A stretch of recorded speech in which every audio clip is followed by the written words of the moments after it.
उता दोसरा केहू के फुलवारी में बाड़ी जाके खिले के तैयारी में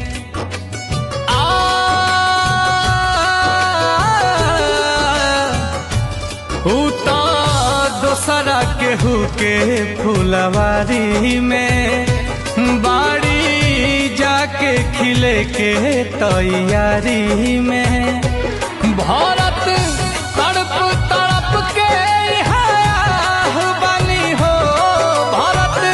तड़प तड़प के बनी हो एह दुनिया में प्यार के जैसन हम ही तो कैले गुनाह बानी हो एह दुनिया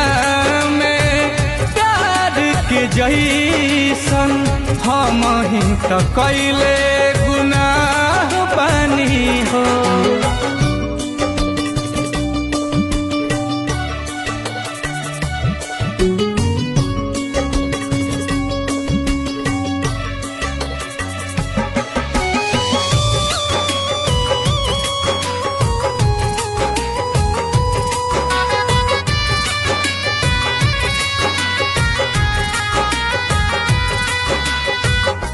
फूल बिछैनी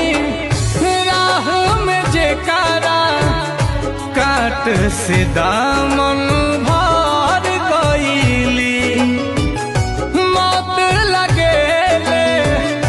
राहत जैसन ऐसन